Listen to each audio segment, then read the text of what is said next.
Okay, so let's do your reading, Taurus. Hello my dear, welcome back sa ating YouTube channel. My name is RJ, your tarot card reader.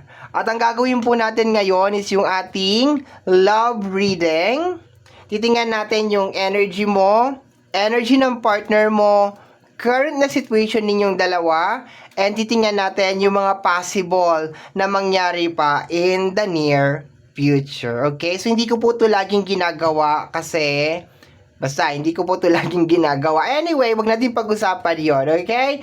So, magpasalamat muna ako, no? Magpapasalamat po muna ako. Maraming salamat po sa ating mga abangers, sa mga walang sawang naghihintay at nag-aabang ng kanilang mga readings. Thank you very much. Maraming salamat din po sa ating mga bagong subscribers. Hello my dear, welcome po sa ating channel. I hope na mag-enjoy po kayo dito at sana po ay nakakatulong po itong mga readings na ginagawa ko sa inyo o sa ating lahat, okay? Sa inyo at sa ating lahat, okay? Sa mga interested po sa ating private reading, nasa description box down below ang mga details, information na kinakailangan mo para po makontak ang inyong lingkod. Let's go na tayo, my dear Taurus.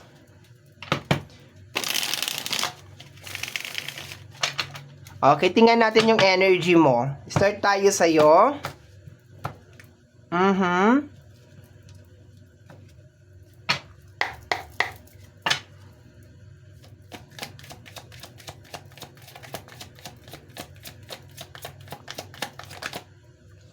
Oh, the devil card. Okay, bakit may devil card ka, my dear? Okay. So, ang nakukuha ko dito, kailangan kong aurahan to, my dear, kasi may devil card ka. Okay. So, ang nakukuha ko dito, my dear, sa card na to, there's a tendency din na maging naughty ka, no, sa loob ng relationship. There's a tendency na gumawa ka ng mga mali, or ikaw yung unang mag-cheat, or ikaw yung unang magloko sa loob ng relationship. Okay? There's a tendency, malaking posibilidad kasi this is a devil card. Okay? Pero at the same time, possible din na yung isip mo rin is like, pakiramdam mo lagi kang niloloko, pakiramdam mo lagi kang chini-cheat. I can feel na maraming trust issue. Hindi to maganda, my dear, to the point na lumabas ang devil card sa'yo. This is not good. Okay? Tingnan natin. Okay? Tingnan natin yung energy ng partner mo. Let me see.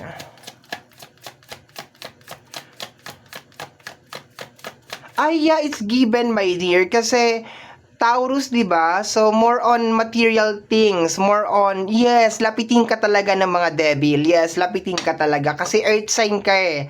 Element mo yan. So, madali ka ma-distract, madali kang, yeah, I understand now. Naintindihan ko na. Okay, let me see. Sa partner mo, we have here the energy of the Justice card. Okay. Maybe you're dealing with a Libra, maybe you're dealing with a Capricorn. This is Capricorn, this is a Libra. Sa energy ng Justice card, ang nakukuha ko dito is sinusubukan kang intindihin ng partner mo. Okay?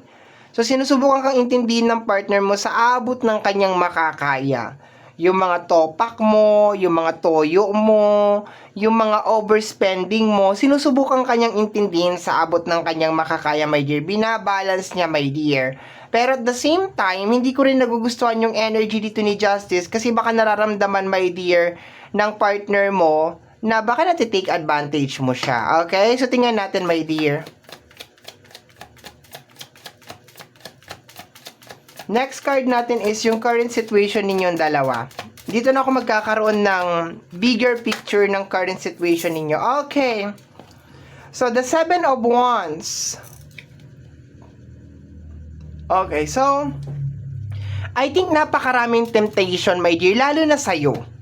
Napakaraming temptation sa'yo, my dear, kasi nasa iyo si Devil.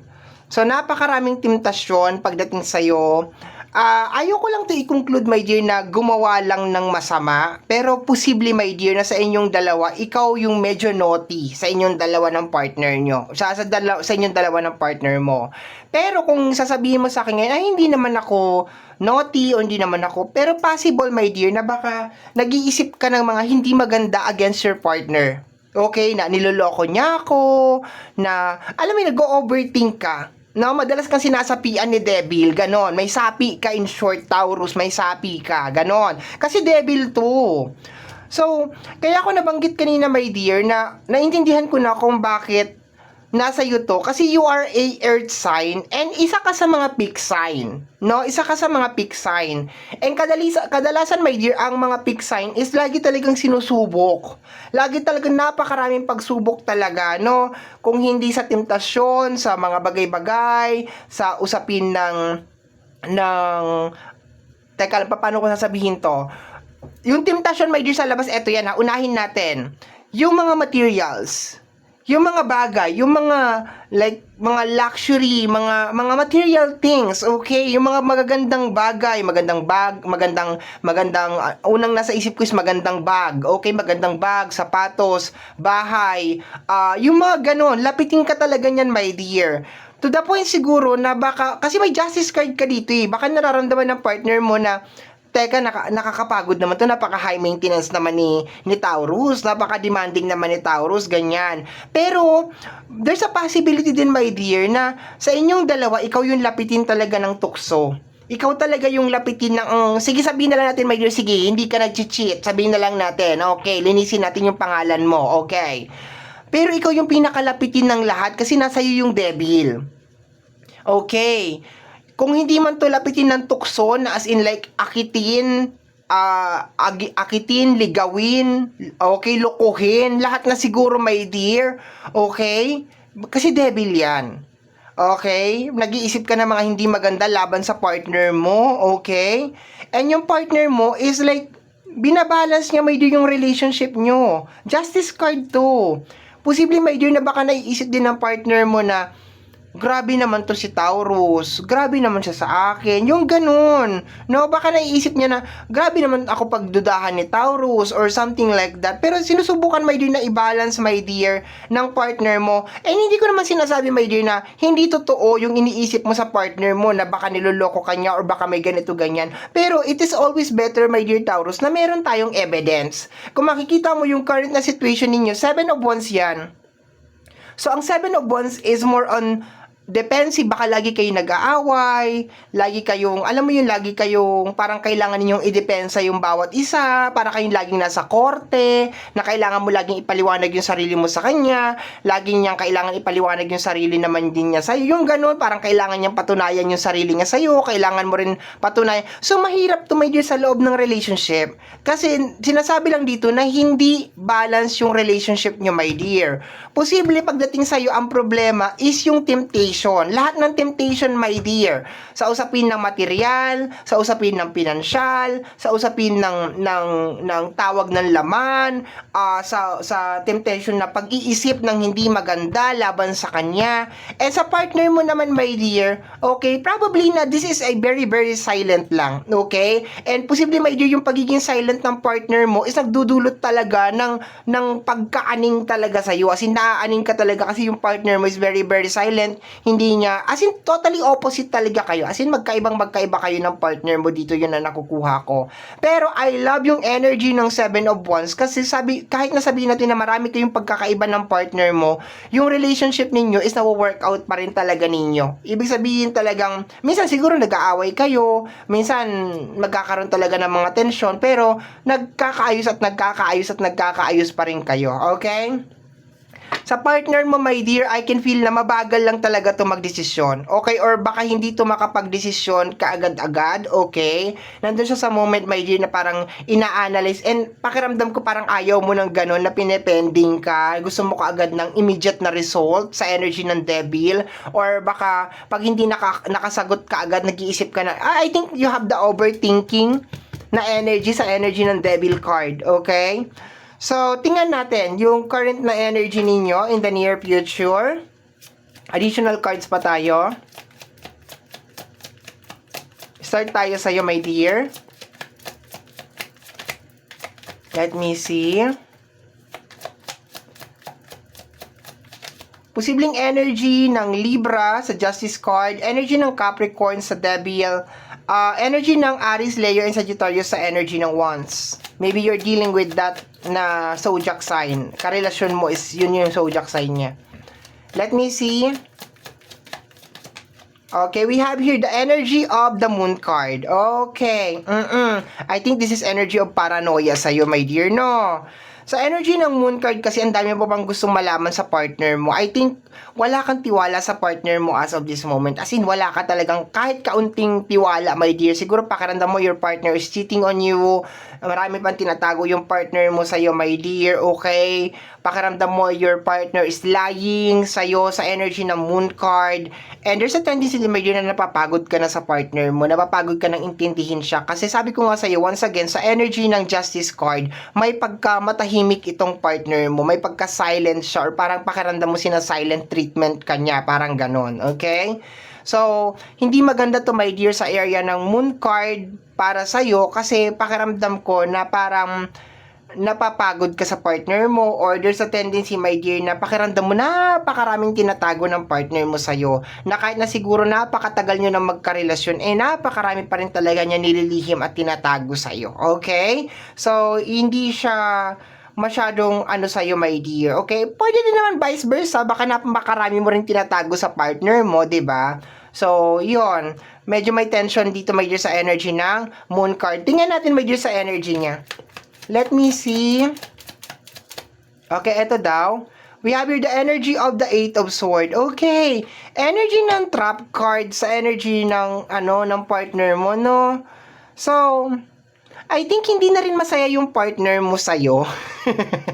Yun ang nakukuha ko dito. Kasi parang nasa trap card siya na relationship, my dear. Pinipilit ka niyang unawain, binabalance ka niya, okay. Siguro inaano niya yung saltik mo, yung sapak mo. Parang ganun siguro, no? Kasi pakiramdam ko, my dear Taurus, lang to, sapi mo lang talaga to, no? So, it's better siguro na pag-usapan ninyong dalawa to. Kasi 8 of Swords siya eh. Baka siguro, my dear, may mga pinagdadaanan din yung partner mo, diba? So, you need to be very, very sensitive din sa mga pinagdadaanan ng partner mo. And I think baka ang kailangan ng partner mo as of this moment is matinding support talaga. As in, matinding support talaga, no? So, and yung mga iniisip mo, my dear, huwag ka rin maging one-sided, diba? Hayaan mo rin na magpaliwanag yung partner mo or subukan mo intindihin yung partner mo kung ano yung pinanggagalingan niya, no? Kasi, pakiramdam ko, my dear, sa'yo nang gagaling yung problema. No, sa energy ng Devil at saka na energy ng Moon card. Sige, sabihin na lang natin, my dear, hindi ka gumagawa ng hindi maganda. Hindi ka nag-cheat, hindi ka nagluloko. Sabihin na lang natin, kahit nandyan si Devil, ha? Sabihin na lang natin.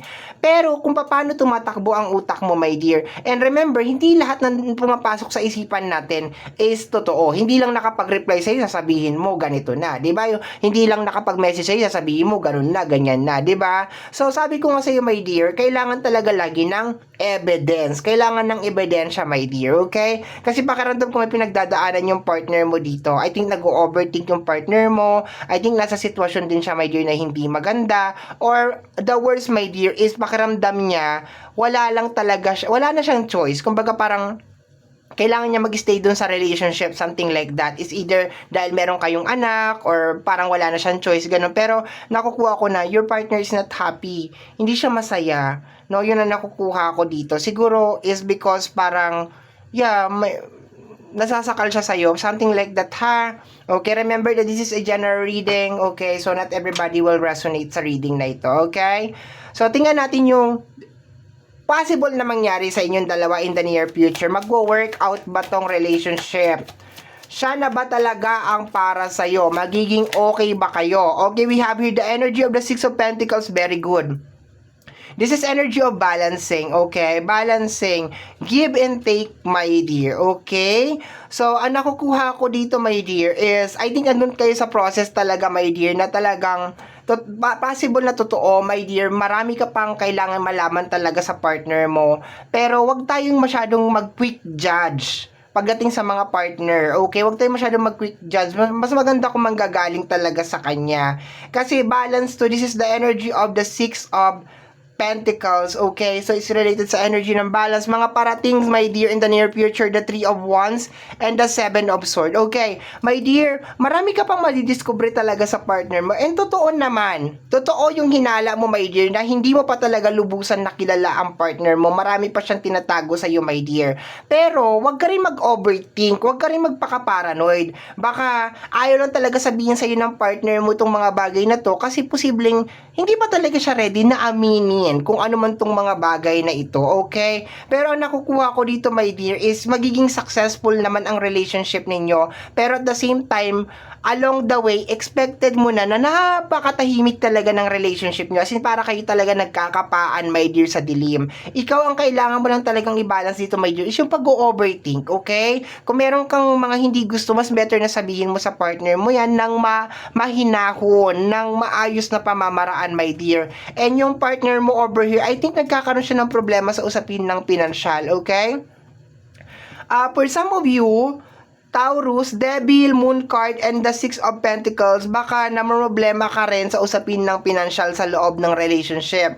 Partner mo naman is, I can feel na there's a tendency na nasa loob siya ng sitwasyon na posibleng problemado din siya sa usapin ng financial. More on money kasi to. Pero, sinasabi kasi dito, my dear, in the near future, magiging okay naman kayong dalawa, ma-overcome nyo naman talaga ito. Kung may kinalaman sa usapin ng financial, my dear, ma-overcome niya yung problema na may kinalaman sa usapin ng pinansyal. Mababalance niyo yan, my dear. Ang magiging problema niyo lang talaga dito, my dear, is parang hindi nyo talaga kilala ang bawat isa. Parang napakarami. Ayoko sabihin, my dear, na ikaw lang yung maraming pagdududa sa partner mo. Pero I can feel also that your partner is nakakaramdam din ng pagiging weirdo sa'yo. Ayaw niya lang din sabihin.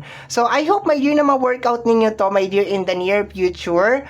I hope na yung trust, okay, is talagang mamuo sa inyong dalawa. Yung talagang pagiging open sa nararamdaman sa bawat isa, okay? And, my dear, bawasan mo yung pagkaka-paranoid, itong energy ng devil, my dear, ha? At saka umiwas ka rin sa mga temptation kasi baka sa sobrang kaiisip mo ng kaiisip, makagawa ka naman ng mga bagay na hindi maganda at ikaw naman ngayon ang maging dahilan kung bakit kayo maghiwalay. Okay? Kasi nasa iyo talaga ang devil, wala sa partner mo, okay? Sasabi naman ng iba dyan, hindi, devil ko talaga ang yung bunganga mo ba, ang baba mo ba, ngaratatatatatatatat, hindi ba devil yan? Di ba? Hindi, partner ko talaga ang nagloko, ganito, ganyan. Ang baba mo ba, ang bunganga mo ba, Taurus, nga ratatitat na ratatitat? Di ba, devil yan? Kaya naghanap siguro ng iba. Hindi ko naman pwede i-fabricate, my dear, ang reading kasi nasa iyo talaga ang pagpalitin natin. Ayan. Happy na, Taurus. Si partner na ang devil, ikaw na ang justice. Pagpalitin ko yan. Naririnig kita. Nagrereklamo ka na naman sa reading ko, reklamador ka talaga kahit kailan. Okay. So, magiging okay naman yung relationship, ha? Ma-okay naman. Yun nga lang, my dear, be careful ka lang talaga sa mga devil na energy, yung pag-overspend, yung paggagastos, my dear. Hindi ATM ang jowa mo, ha? Mamaya naman ginawa mo ng ATM, ha? Hindi niya may provide lahat sa'yo, ha? Maski ang bangko nag-offline, Minsan, pabor ako sa'yo, Taurus. Minsan naman, magkaaway tayo, ha? This time, yan ang sinabi ng card over here, ha? Hindi ako bias. Hindi ako bias, okay. Kung gusto mo para gumanda-ganda lang ang pakiramdam ng puso mo, yan, pinagpalit ko na, ha? Si partner na ang devil mo, ikaw na ang justice card. Ikaw na ang nag-a-adjust, ikaw na nagpapaubaya. Ang partner mo na ngayon ang devil. Happy? Hindi. Balik natin, syempre. Okay? My dear, okay naman. Huwag ka lang talaga mag-overthink. So, hindi ko naman sinasabi, my dear, na hinakot mo lahat tong pagiging devil. Na ikaw na yung cheater, na ikaw na yung nag-overthink. Baka naman isa lang dyan ang meron. Diba? Baka isa lang dyan. Okay? Mainam pa rin talaga ang clear communication sa loob ng relationship. No? Mainam pa rin talaga na nag-uusap kayong dalawa. At huwag kayong magkompetensya, huwag kayong mag-away. Dahil, kaya nga kayo pinagtagpo ng Panginoon para magtulungan, hindi para mag-away. Okay? mag-away or magkompetensya kung sino ang may pinaka magaling sa loob ng relation. Hindi ganon, no? Hindi relationship yan. Sumali kayo sa Olympic. Ganon. Baka yung isa sa inyo mag-gold medalist, no? Okay. So, my dear Taurus, yan po ang nasagap natin na message sa ating collective ba tawag dito? Love reading, no? Hindi to collective, love collective reading, no? Parang ganun na rin, no? Love collective reading. I hope my dear na nagustuhan mo yung ating reading, and kagaya po ng lagi ko sinasabi, ang tanging hiling at dasal ko lamang po sa ating buong may kapal na ang mga readings ko ay nakakatulong po sana sa ating lahat. Maraming salamat po, my dear. Okay? Tingnan natin na sa likod. Yes, magiging okay naman ang relationship in the near future. Yun nga lang, mag-usap kayo sa mga problema niyo sa bawat isa. No, wag niyong palalain ng pag-o-overthink. Okay? Bye-bye! Thank you, my dear.